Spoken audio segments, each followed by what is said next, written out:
It was a chilly Thursday morning in the small town of Fairview. Autumn leaves blanketed the streets like golden memories fading into the past. The sky was gray, the wind soft and heavy with sorrow.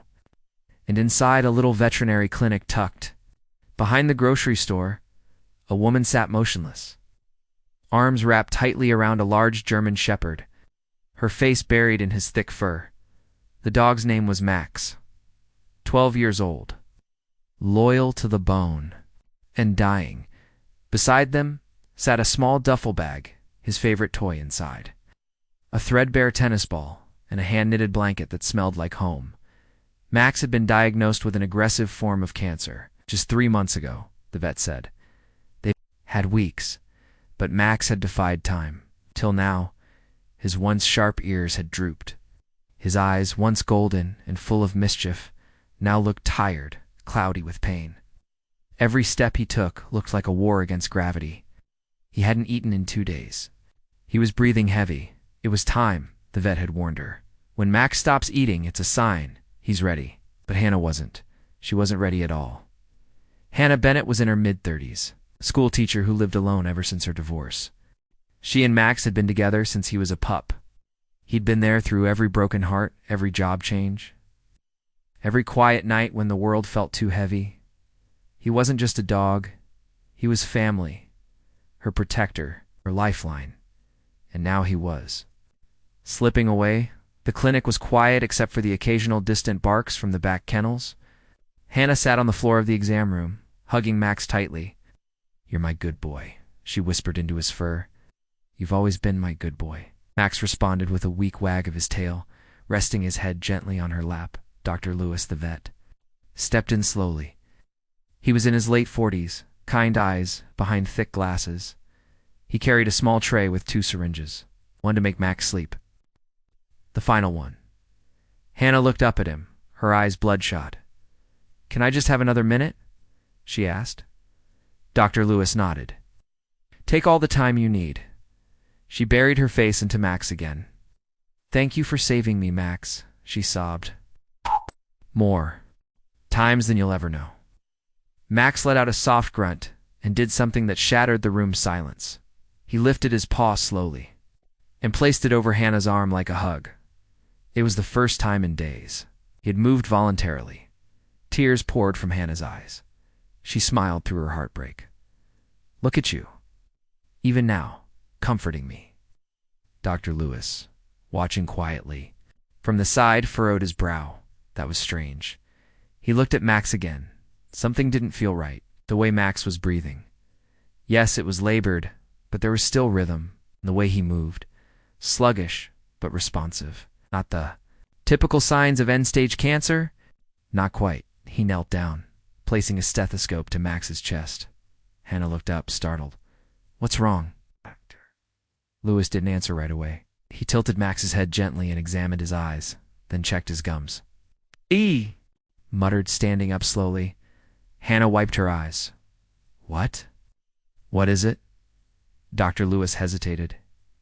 "Hannah, I'm not entirely convinced this is cancer anymore." The words hit her like a lightning bolt. Just days ago, Max had started limping. Worse than before? Then he stopped eating. He became lethargic. All the signs matched what they'd feared for months. The X-rays from earlier showed tumors, didn't they? Dr. Lewis opened Max's file and pulled up the scans, stared at them with a look of deep concern. Then he opened a drawer and pulled out a newer portable scanner. "Hannah, I want to double-check something." "Can I?"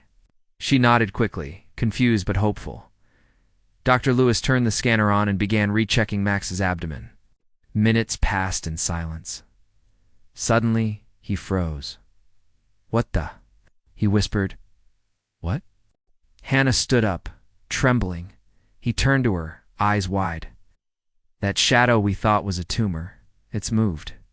Hannah blinked. "Moved?" "Yes," he rechecked. "Tumors don't move like that. This isn't cancer. It might be something else." "Something else like what?" she asked, her voice shaking. He didn't answer immediately. "We need to run blood tests. Right now." He stepped out of the room, calling in a nurse. Within minutes, they were drawing blood from Max's front leg. Max flinched, but didn't resist. Hannah stroked his head. It's okay, baby. Mommy's here. As the samples were taken to the lab, Hannah sat on the bench, trying to make sense of what was happening. Could it be true? Could Max not be dying? Could there still be time? 30 minutes passed like 30 years. Dr. Lewis came back holding a clipboard, his face unreadable. He took a deep breath. Hannah, Max has a severe bacterial infection, not cancer. She froze. What? He nodded. It's a rare condition called blastomycosis. It mimics cancer symptoms in dogs. We misread the scans, the cloudiness. It's inflammation, the masses, your swollen lymph nodes from the infection. Hannah's heart pounded. So you're saying? I'm saying Max isn't dying. Of cancer, he's extremely sick. Yes, but it's treatable. With aggressive antifungal and antibiotic therapy, he could recover. A sound came out of Hannah's mouth. Half laugh, half sob. She dropped to her knees and hugged Max tightly. You're not leaving me, she whispered. Not yet. Max let out a soft woof. Okay, almost like he agreed. They kept Max overnight at the clinic. Hannah stayed in the waiting room the whole time, unable to go home. She sat curled up in a blanket, sipping terrible vending machine coffee and praying. Dr. Lewis came out late that night. He's stable. He's responding. We're going to fight this. Hannah nodded, tears of relief finally pouring without. The crushing weight of grief, she stepped into the kennel area quietly. Max was on an IV, lying on a warm blanket. His eyes flicked open when he saw her. Hi, baby, she whispered. Crouching beside him, she reached through the kennel bars and gently touched his nose. He licked her hand weakly, and in that moment, Hannah knew. This was not the end. This was a miracle.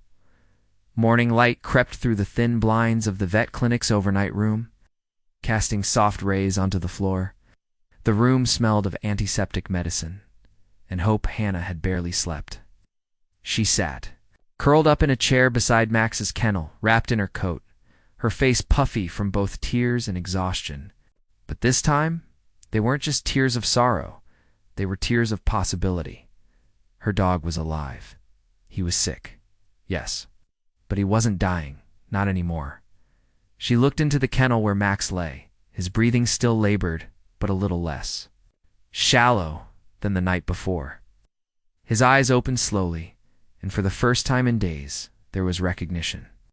He lifted his head just enough to rest it on his paws and blinked slowly at her.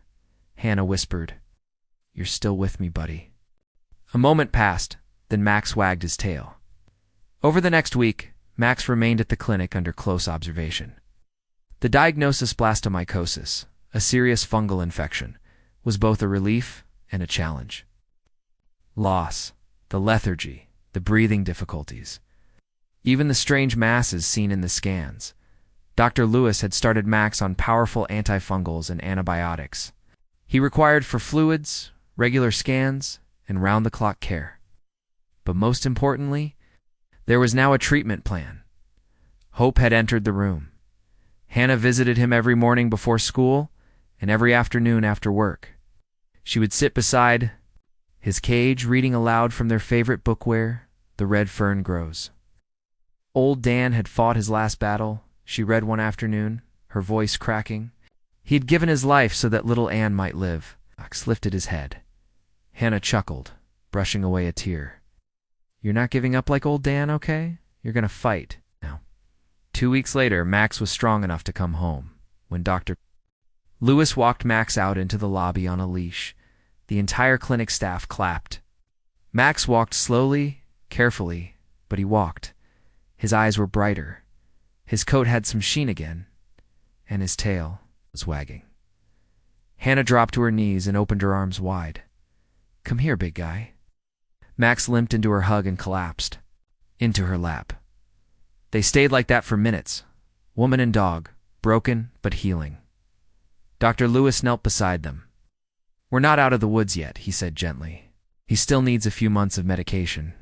You'll need to monitor his breathing, keep him warm, and make sure he eats. I'll do anything, Hannah said. Just thank you. You saved him. Dr. Lewis shook his head. No, He saved himself. I just followed the signs. And you? You listened to your heart. At home, Hannah transformed her guest room into a recovery zone. She laid down extra rugs so Max wouldn't slip. His favorite toys were cleaned and lined up beside his bed. The windows were cracked just enough to let in the breeze he loved. Every morning, she made him warm broth with rice and chicken. Every night, she sat beside him and read. Max wasn't just healing physically, he was coming back to life. Slowly, his appetite returned. He even tried to chase a squirrel one morning, only to give up after 3 steps and flop into the grass. Hannah laughed for the first time in weeks. One afternoon, about a month into Max's recovery, Hannah received a call from Dr. Lewis. I was reviewing Max's older records, he said. There's something strange I think you should know. Her heart skipped. What is it? I double-checked the original cancer diagnosis, Hannah. Max should never have been diagnosed with cancer in the first place. Her hand tightened around the phone. What do you mean? I believe a radiology assistant misinterpreted the scans, he said. They mistook inflammation for malignancy. It happens, rarely. But in this case, it nearly cost Max's life.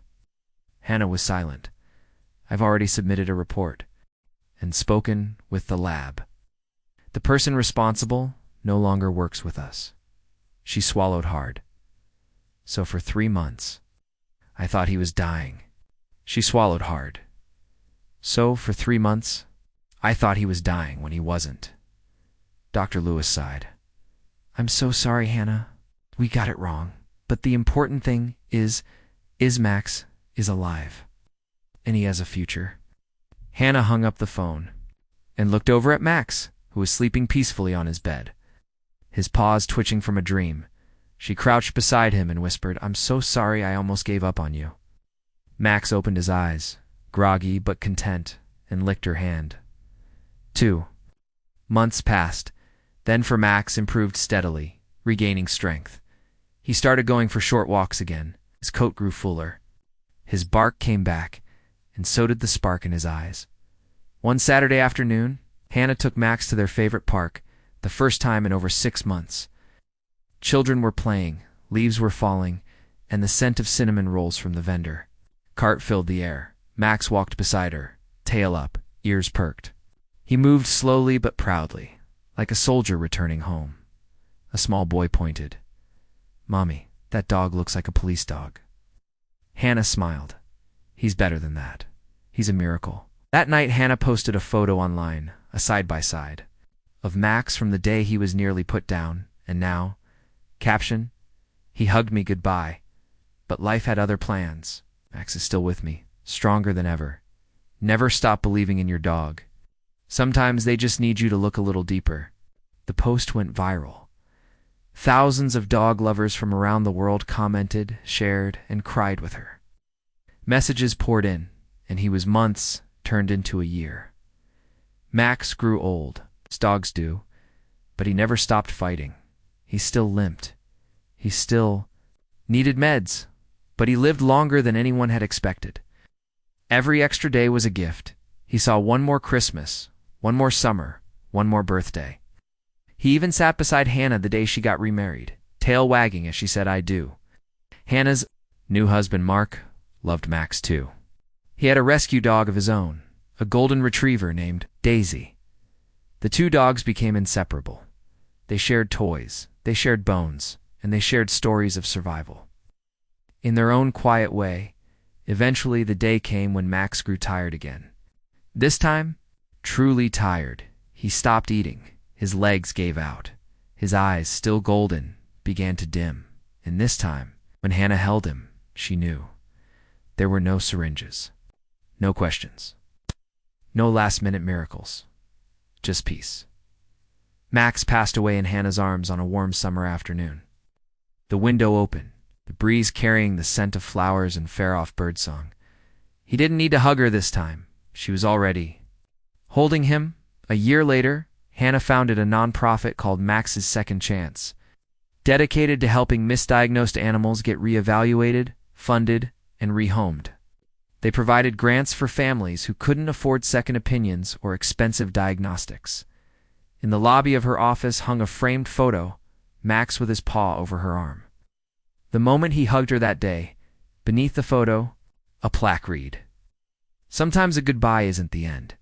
Sometimes it's the beginning of something greater. Believe in the ones who believe in you, even when they can't speak, Max."